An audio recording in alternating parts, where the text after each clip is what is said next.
Welcome to TV డబ్ల్యూఎట్ తెలుగు. ముందుగా headlines చూద్దాం. ప్రారంభమైన 18వ లోక్సభ తొలి సమావేశాలు సభ్యులతో ప్రమాణ స్వీకారం చేయిస్తున్న ప్రొటెం స్పీకర్ భర్తృహరి మహతాబ్. తొలుత ప్రధాని మోదీ ఎంపీగా ప్రమాణం. తెలుగులో ప్రమాణం చేసిన కిషన్ రెడ్డి, రామ్మోహన్ నాయుడు.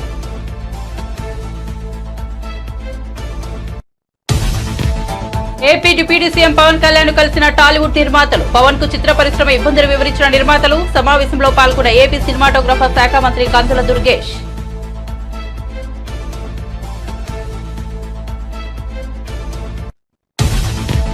విద్యాశాఖ మంత్రిగా మెగా డిఎస్సీ ఫైలుపై సంతకం చేసిన లోకేష్. 16,000 పోస్టుల భర్తీకి సీఎం చంద్రబాబు ఆమోదం. ఆర్భాటాలు వద్దంటూ తన కుర్చీకి చుట్టిన టవల్ తీసేసిన మంత్రి.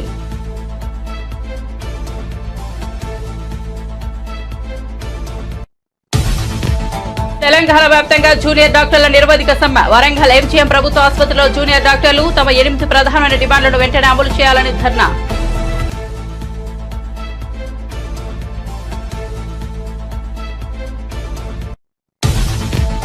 సీఎం చంద్రబాబు అధ్యక్షతన కేబినెట్ సమావేశం. కేబినెట్ భేటీ వివరాలను మీడియాకు తెలిపిన మంత్రి పార్థసారథి. ఎన్నికల హామీలను నిలుపుకుంటున్నామని వెల్లడి.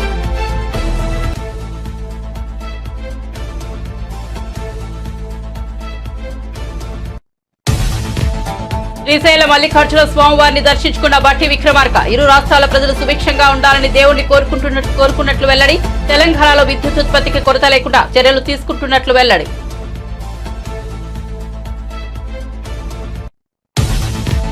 నాడు ప్రకటన తర్వాతే మోదీ ఎమర్జెన్సీని అమలు చేశారన్న ఖర్గే. ఎలాంటి ప్రకటన చేయకుండా మోదీ ఎమర్జెన్సీని కొనసాగిస్తున్నారని విమర్శ. ఇలాంటి మాటలతో ఎంతకాలం మభ్యపెడతారంటూ ఆగ్రహం.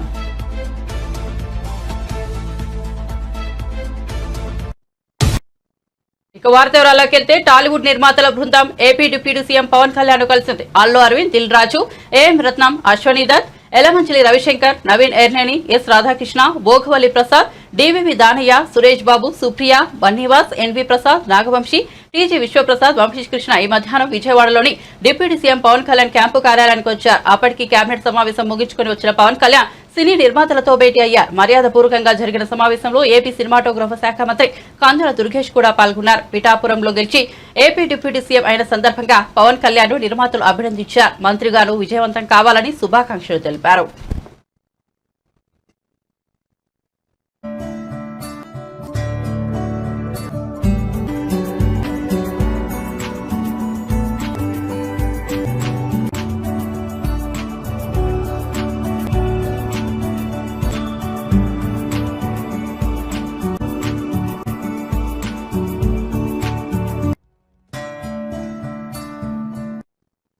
ఏపీ సీఎం చంద్రబాబు అపాయింట్మెంట్ ఇప్పించాలని డిప్యూటీ సీఎం పవన్ ని కోరినట్టు ప్రముఖ నిర్మాత అల్లు అరవింద్ చెప్పారు. ఏపీ డిప్యూటీ సీఎం జనసేన అధినేత పవన్ కళ్యాణ్ తో తెలుగు సినీ నిర్మాతలు భేటీ అయ్యారు. ఈ సందర్భంగా అరవింద్ మీడియాతో మాట్లాడారు. డిప్యూటీ సీఎం పవన్ ను సినీ పరిశ్రమ తరపున అభినందించినట్టు చెప్పారు. సినీ రంగంలోని అన్ని అసోసియేషన్లు కలిసి వచ్చి సీఎం చంద్రబాబును అభినందిస్తామని చెప్పినట్టు వివరించారు. త్వరలోనే అపాయింట్మెంట్ ఇప్పిస్తామని పవన్ చెప్పారని పేర్కొన్నారు.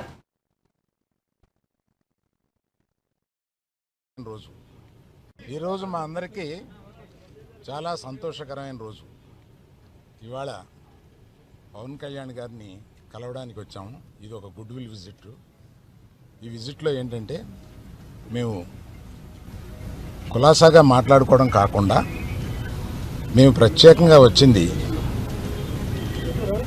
Chief minister, honourable chief minister గారి అపాయింట్మెంటు ఇస్తే మా ఇండస్ట్రీ మొత్తం తరలి వచ్చి, అంటే మా ఛాంబరు ఇతర అన్ని అసోసియేషన్స్ కలిపి ఒకసారి వచ్చి చీఫ్ మినిస్టర్ గారిని, ఉప ముఖ్యమంత్రి పవన్ కళ్యాణ్ గారిని, వీరందరినీ అభినందించడానికి ఒకరోజు మాకు అపాయింట్మెంట్ ఇప్పించండి అని అడగడానికి వచ్చాం. వారు తప్పకుండా త్వరలో అది చేస్తామన్నారు. ఆ పని మీద వచ్చాం. చాలా మనస్ఫూర్తిగా కాసేపు మాట్లాడి చాలా ఆనందపడ్డాం. త్వరలో మళ్ళీ total representation of the film industry తోటి ఇక్కడికి వచ్చి వారిని అభినందించడానికి మళ్ళీ వస్తాం. Thank you very much. మీరనే టికెట్ అనేది చాలా చిన్న విషయం అండి, దాని గురించి రాలేదు. చాలా ఇండస్ట్రీలో విషయాలు కొన్ని మాట్లాడుకున్నాం, కానీ రిప్రజెంటేషన్ వస్తుంది కదా, అప్పుడు అన్ని సమగ్రంగా మాట్లాడతాం. ఆంధ్రప్రదేశ్ ఐటీ, విద్య, ఆర్టీసీ శాఖల మంత్రిగా బాధ్యతలు స్వీకరించిన నారా లోకేష్ తొలి సంతకం మెగా డిఎస్సీ ఫైలుపై చేశారు. సచివాలయంలోని 4వ బ్లాక్ లో రూమ్ నెంబర్ 208లో లోకేష్ ఛాంబర్ ఏర్పాటు చేశారు. తన ఛాంబర్లో ఎలాంటి ఆర్భాటాలు వద్దట్టు మంత్రి లోకేష్ తన కుర్చీకి చుట్టిన టవల్ను తీసేశారు. ప్రత్యేక పూజలు చేసి బాధ్యతలు చేపట్టాక మెగా డిఎస్సీకి ఆమోదం తెలుపుతూ సంబంధిత ఫైల్పై సంతకం చేశారు. మెగా డిఎస్సీ కింద 16,347 పోస్టుల భర్తీకి ఆమోదం తెలుపుతూ సీఎం చంద్రబాబు సంతకం చేసిన విషయం తెలిసిందే. విద్యాశాఖ మంత్రిగా లోకేష్ కూడా అదే ఫైల్పై తొలి సంతకం చేశారు. అంతకుముందు సచివాలయంలో మంత్రి లోకేష్ కు అధికారులు ఘనస్వాగతం పలికారు. బాధ్యతలు స్వీకరించిన మంత్రి లోకేష్ కు సహచర మంత్రులు నిమ్మల రామానాయుడు, రాంప్రసాద్ రెడ్డి, సవిత, గుమ్మడి సంధ్యారాణి, కొండపల్లి శ్రీనివాస్, మాజీ ఎంపీ గల్లా జయదేవ్, మాజీ ఎంపీ కనకమెడల, పార్టీ ఎమ్మెల్యేలు తదితరులు అభినందనలు తెలిపారు.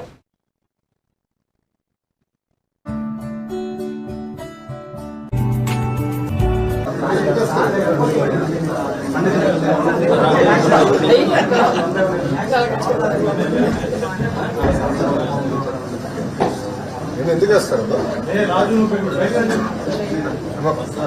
టైం ఉంది సార్ అఫీషియల్ గా చార్జ్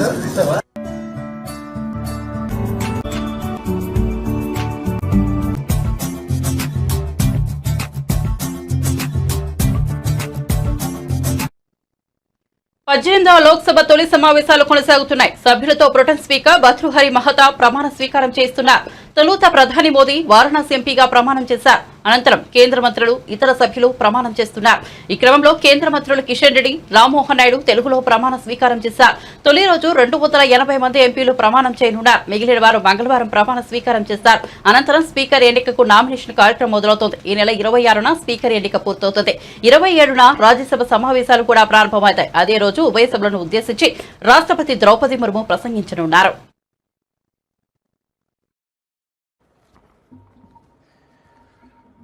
గంగాపురం కిషన్ రెడ్డి అను నేను లోక్సభ సభ్యునిగా ఎన్నుకోబడినందున చట్టరీత్యా నెలకొల్పబడిన భారత సంవిధానం పట్ల యథార్థమైనటువంటి భక్తి విశ్వాసములు కలిగి ఉంటానని, భారతదేశపు సర్వసత్తాక అధికారంను, అఖండతను సమర్థిస్తానని, నేను స్వీకరించబో కర్తవ్యంను శ్రద్ధాశక్తులతో నిర్వహిస్తానని దైవసాక్షిగా ప్రమాణం చేస్తున్నాను.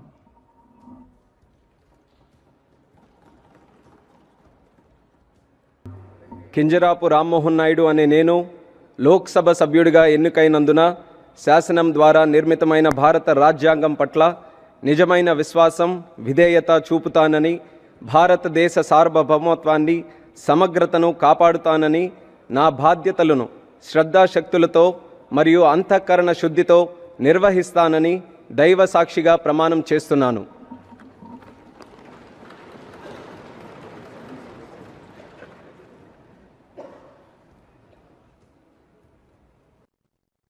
రెండు తెలుగు రాష్ట్రాల ప్రజలు సుఖ సంతోషాలతో ఉండాలని తాను సోమవారాన్ని మొక్కుకున్నానని తెలంగాణ ఉప ముఖ్యమంత్రి మల్లుబట్టి విక్రమార్క అన్నారు.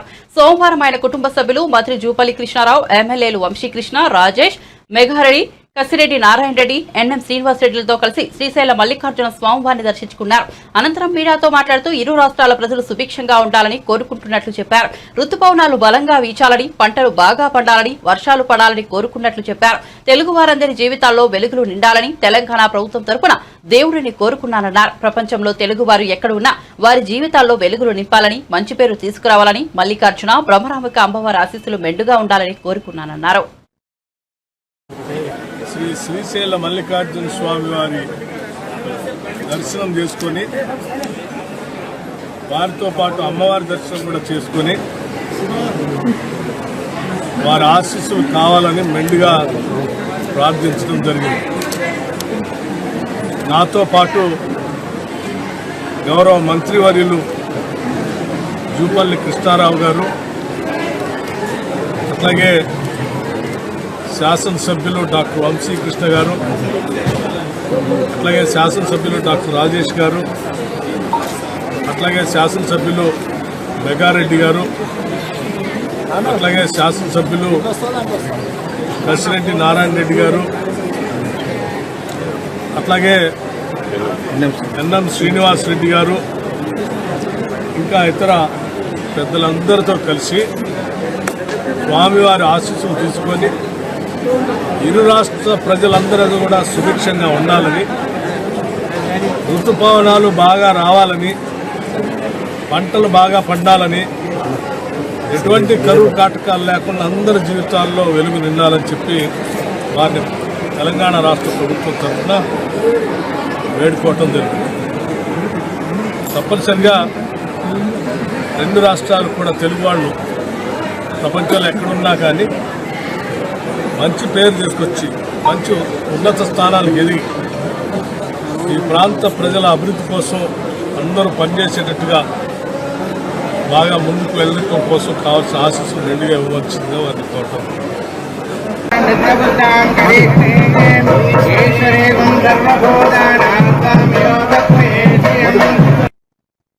లోక్సభ సభ్యులుగా దగ్గుపాటి పురంధేశ్వరి బండి ప్రమాణ స్వీకారం చేశారు. ఇద్దరు కూడా తెలుగులో ప్రమాణం చేశారు. వీరితో పాటు ఎంపీ కలిశెట్టి అప్పలనాయుడు కూడా ప్రమాణం చేశారు. ఈ సందర్భంగా పురంధేశ్వరి ట్వీట్ చేశారు. 18వ లోక్సభకు పార్లమెంట్ సభ్యురాలుగా ప్రమాణ స్వీకారం చేశారు. ప్రధానమంత్రి నరేంద్ర మోదీ నాయకత్వంలో వికసిత్ భారత్ ఆత్మనిర్భర్ భారత్ కోసం శక్తివంచన లేకుండా కృషి చేస్తామని ఆమె తన ట్వీట్లో పేర్కొన్నారు. పురంధేశ్వరి అని నేను లోక్సభ సభ్యురాలిగా ఎన్నికైనందున శాసనం ద్వారా నిర్మితమైన భారత రాజ్యాంగం పట్ల నిజమైన విశ్వాసం, విధేయత చూపుతానని, భారతదేశ సార్వభౌమత్వాన్ని, సమగ్రతను కాపాడుతానని, నా బాధ్యతల్ని శ్రద్ధాశక్తులతో మరియు అంతఃకరణ శుద్ధితో నిర్వహిస్తానని దైవసాక్షిగా ప్రమాణం చేస్తున్నాను.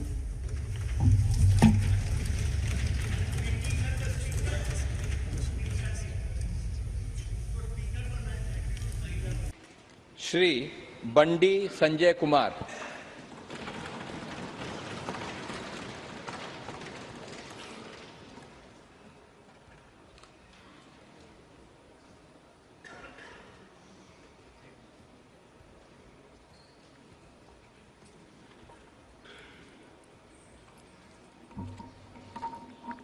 బండి సంజయ్ కుమార్ అని నేను లోక్సభ సభ్యుడిగా ఎన్నికైనందున శాసనం ద్వారా నిర్మితమైన భారత రాజ్యాంగం పట్ల నిజమైన విశ్వాసం, విధేయత చూపుతానని, భారతదేశ సార్వభౌమత్వాన్ని, సమగ్రతను కాపాడుతానని, నా బాధ్యతలను శ్రద్ధాశక్తులతో నిర్వహిస్తానని దైవ సాక్షిగా ప్రమాణం చేస్తున్నాను.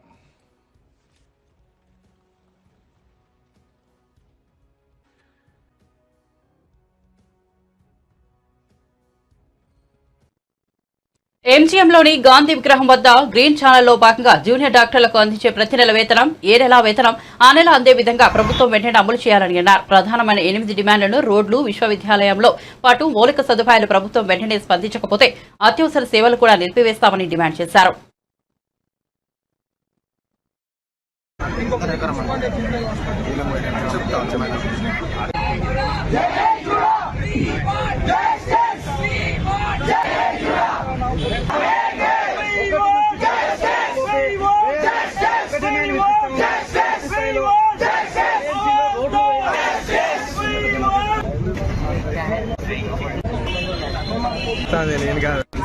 తెలిపి మాకు ఇక ఇంకో ఆప్షన్ లేక ఈ సమ్మెకు 24వ తారీఖు దిగాము.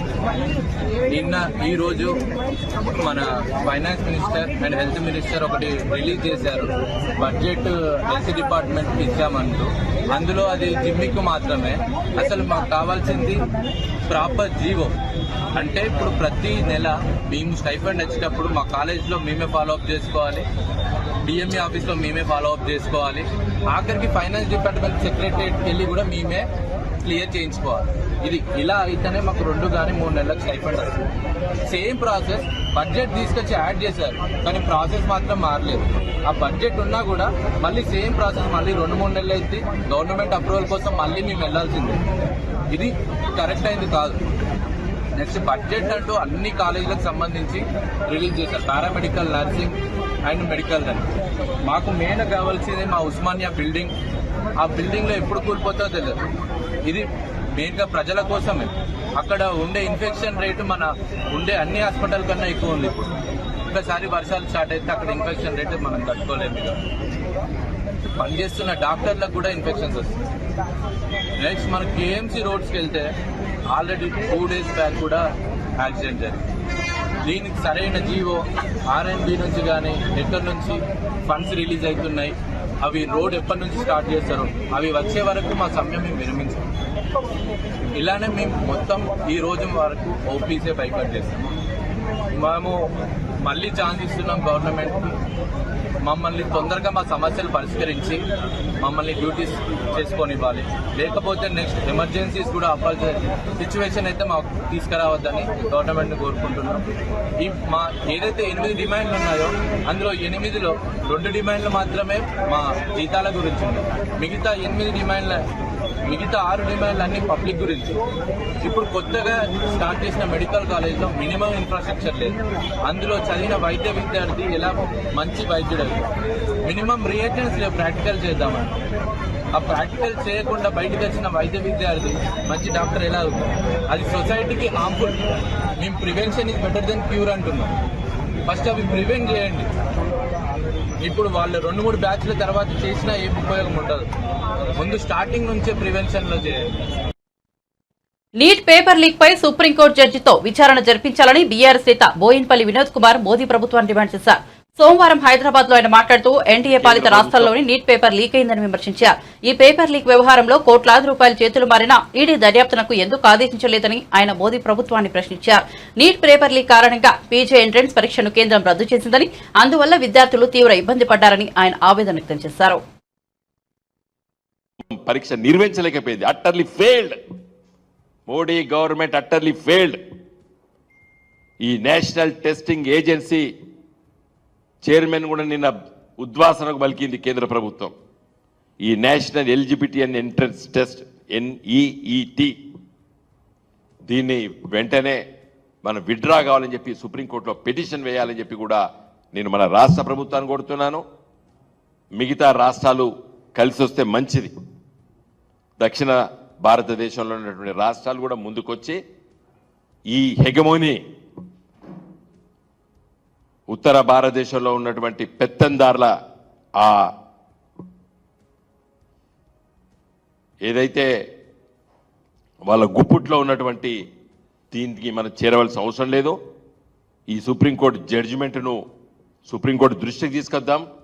మీరు మంచుకో చెడుకో మీరు నిర్ణయం చేసింది కాబట్టి మీరు 2017లో తప్పలేదు మమ్మల్ని నీటిలో రావడానికి. కానీ అలా మీరు పునర్విచారించాలి. మేము విత్డ్రా కావాలి. పరీక్షలు కండక్ట్ చేస్తలేరు. ఎంసెట్ పరీక్ష అండి ఒక 60 ఏండ్లు మన తెలుగు రాష్ట్రం ఆంధ్రప్రదేశ్లో బ్రహ్మాండంగా నడుపుకున్నాం. ఎప్పుడు కూడా లీక్ కాలేదు ఎంసెట్ ఎంట్రన్స్ పేపర్. మంచిగా ఎగ్జామ్ రాసిండ్రు. పిల్లలు మెరిట్లో దొరికినాయి మనకు పిల్లలకి MBBS సీట్లు, బీటెక్ సీట్లు. కాబట్టి దయచేసి మేము రిక్వెస్ట్ చేస్తున్నాము, మా పార్టీ తరఫున కూడా మేము డిమాండ్ చేస్తున్నాము. ఇది 2017లో సుప్రీంకోర్టు తీర్పు వల్ల 2 తెలుగు రాష్ట్రాలు మనము అయిష్టతతోనే మనం జైన్ కావాల్సి వచ్చింది. పీజీలు అయితే 50% సీట్ ప్రభుత్వ సీట్లు ఇవ్వాలి. ఇలా కేసీఆర్ గారి పుణ్యాన ప్రతి జిల్లాకు మెడికల్ కాలేజ్ వచ్చింది తెలంగాణలో. 35, 36 ప్రభుత్వ మెడికల్ కాలేజీలు వస్తున్నాయి. నిన్న రేవంత్ రెడ్డి గారు వారి కాన్స్టిట్యూన్సీలో కొడంగల్ కూడా పెట్టుకున్నాడు ఒకటి. సీఎం చంద్రబాబు అధ్యక్షతన కూటమి ప్రభుత్వ కేబినెట్ సమావేశం ముగిసింది. అనంతరం మంత్రి కొలుసు పార్థసారథి మీడియా సమావేశం నిర్వహించి కేబినెట్ భేటీ అంశాలను వివరించారు. చంద్రబాబు, పవన్ కళ్యాణ్ బీజేపీ ఎన్నికల వేళ ఏం చెప్పారో అవన్నీ కేబినెట్ సమావేశంలో ఆమోదించామని చెప్పారు. అధికారంలోకి రాగానే మెగా డిఎస్సీ వేస్తామని చెప్పారని, అందుకు అనుగుణంగా 16,347 ఉపాధ్యాయ పోస్టుల నియామకానికి కేబినెట్ ఆమోదం తెలిపిందన్నారు. దురదృష్టం కొద్దీ ప్రతి 6 నెలలకు ఒకసారి జరగాల్సిన టెట్ ను గత ప్రభుత్వం నిర్వహించలేదని, వేలాది మంది నిరుద్యోగులు నష్టపోయే విధంగా వ్యవహరించిందని ఆరోపించారు. 16,347 ఉద్యోగాలకి నిశ్చయపడతాం. తర్వాత పెడతాం రెగ్యులర్గా యాజ్ పర్ రూల్స్ SCRT నిబంధనల ప్రకారం ఏదైతే నిర్వహించాలో తప్పకుండా టెట్ నిర్వహిస్తాం. ఏమండి ఏం డిస్కషన్కి ఏం రాలేదు.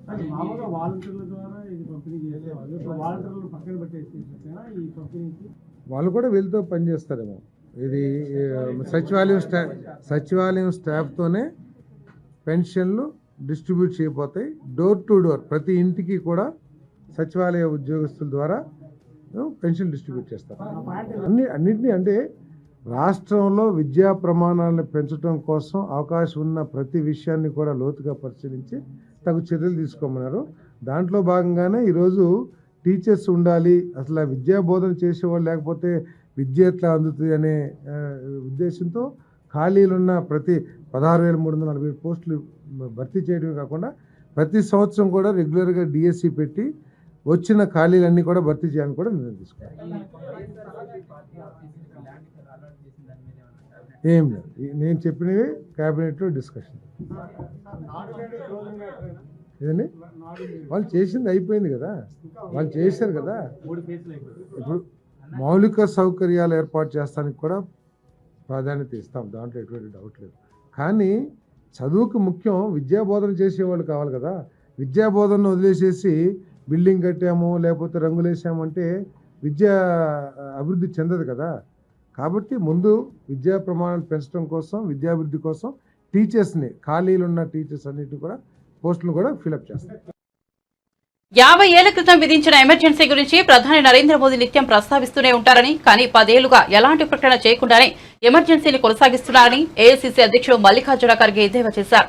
సోమవారం ఆయన మీడియాతో మాట్లాడుతూ ఇందిరాగాంధీ హయాంలో ఎమర్జెన్సీ విధిస్తున్నామని ప్రకటించాకే దానిని అమలు చేసినట్టు చెప్పారు. ఇలాంటి మాటలతో ప్రజలను మభ్యపెడుతూ ఎంతకాలం అధికారంలో కొనసాగించుకుంటున్నారని మండిపడ్డారు.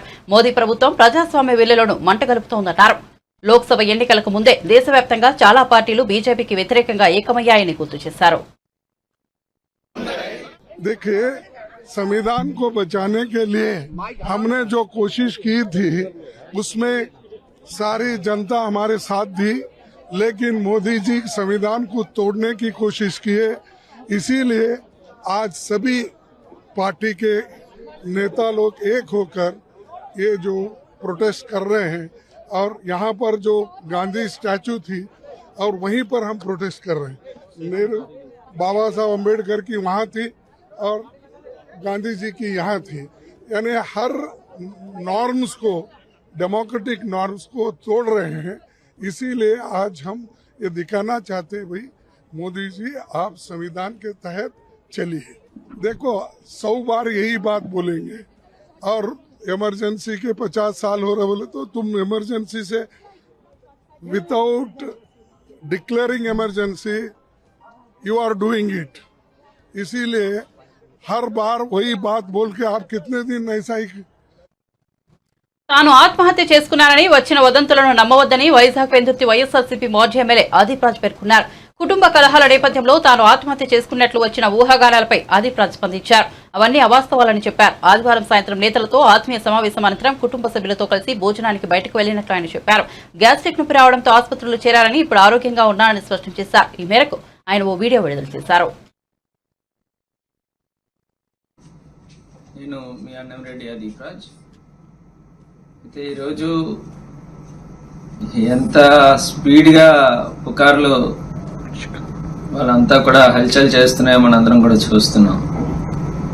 నిన్న సాయంత్రం 4 గంటల నుంచి 6 గంటల వరకు కూడా పెందుర్తి నియోజకవర్గ పరిధిలో ఉన్నటువంటి వైఎస్ఆర్ కాంగ్రెస్ పార్టీ ఆత్మీయ సమావేశం ఏర్పాటు చేసుకొని కార్యకర్తలందరితోని కూడా బ్రహ్మాండంగా కార్యక్రమం చూసుకొని తదనంతరం కుటుంబంతో కలిసి సరదాగా బయటికి డిన్నర్ కూడా వెళ్ళి రావడం జరిగింది. అయితే కొంచెం అనీజీగా అనిపించి, గ్యాస్ట్రిక్గా లేదంటే ఫుడ్ పాయిజన్ అయిందా అనుకుంటే తెలియదు కానీ చిన్న అనీజీగా అనిపించి తెల్లవారుజామున సుమారుగా 2:30-3 గంటలకి నేను హాస్పిటల్కి వెళ్ళడం, అప్పుడు 6 గంటలకల్లా నేను డిశ్చార్జ్ అయిపోయి బయటికి రావడం కూడా జరిగింది. ఏమీ లేనటువంటి విషయాన్ని ఇవాళ ఏదేదో జరిగిపోయినటువంటి విధంగా దాన్ని ఎంతో పెద్ద విషయంగా ఇవాళ మీడియాలో కానీ సోషల్ మీడియాలో కానీ ప్రచారం చేస్తున్నారు. ఇవన్నీ కూడా అవాస్తవం. నేను క్షేమంగా హ్యాపీగా ఇవాళ మా ఇంటికి వచ్చి ఆల్రెడీ రిలాక్స్డ్గా నేను ఉన్నాను. మా కుటుంబ సభ్యులందరితో కూడా బాబుని ఇప్పుడే సిల్వర్ స్కూల్లో కూడా బాబుని కూడా జాయిన్ చేయడం, ఇవాళే జాయిన్ చేయడం కూడా జరిగింది. అంతా హ్యాపీగా ఉంది. ఎవరు ఎటువంటి సందేహాలు, ఇటువంటి వార్తలు వీటిని కూడా నమ్మకూడదని చెప్పి మరీ కోరుకుంటూ ప్రజలందరి దీవెనలు ఆశీస్సులతో మరింతగా పార్టీని బలోపేతం చేయడానికి మళ్ళీ ఏదైతే మనం అనుకున్న స్కెడ్యూల్ ప్రకారం కార్యక్రమాలన్నీ కూడా సవ్యంగానే జరుగుతాయి. అందరికీ నమస్కారం. బులెటిన్ ముగించే ముందు హెడ్లైన్స్ మరోసారి చూద్దాం. ప్రారంభమైన 18వ లోక్సభ తొలి సమావేశాలు, సభ్యులతో ప్రమాణ స్వీకారం చేస్తున్న ప్రొటెం స్పీకర్ వర్తుహరి మహతాబ్. తొలుత ప్రధాని మోదీ ఎంపీగా ప్రమాణం, తెలుగులో ప్రమాణం చేసిన కిషన్ రెడ్డి, రామ్మోహన్ నాయుడు.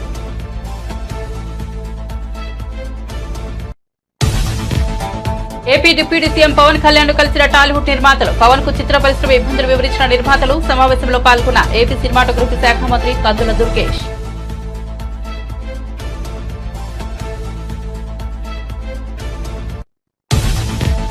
విద్యాశాఖ మంత్రిగా మెగా డిఎస్సీ ఫైలుపై సంతకం చేసిన లోకేష్. 16,000 పోస్టుల భర్తీకి సీఎం చంద్రబాబు ఆమోదం. ఆర్భాటాలు వద్దంటూ తన కుర్చీకి చుట్టిన టవల్ను తీసేసిన మంత్రి.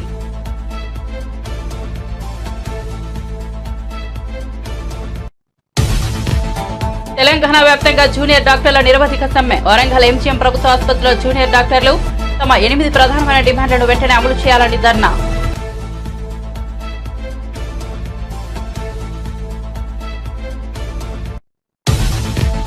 సీఎం చంద్రబాబు అధ్యక్షతన కేబినెట్ సమావేశం. కేబినెట్ భేటీ వివరాలను మీడియాకు తెలిపిన మంత్రి పార్థసారథి. ఎన్నికల హామీలను నిలుపుకుంటున్నామని వెల్లడి.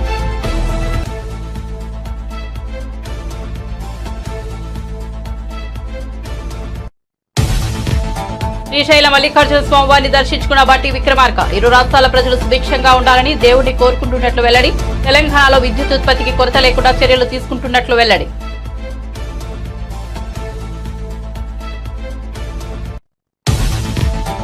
నాడు ప్రకటన తర్వాతే మోదీ ఎమర్జెన్సీని అమలు చేశారట ఖర్గే. ఎలాంటి ప్రకటన చేయకుండా మోదీ ఎమర్జెన్సీని కొనసాగిస్తున్నారని విమర్శ. ఇలాంటి మాటలతో ఎంతకాలం మభ్యపెడతారంటూ ఆగ్రహం.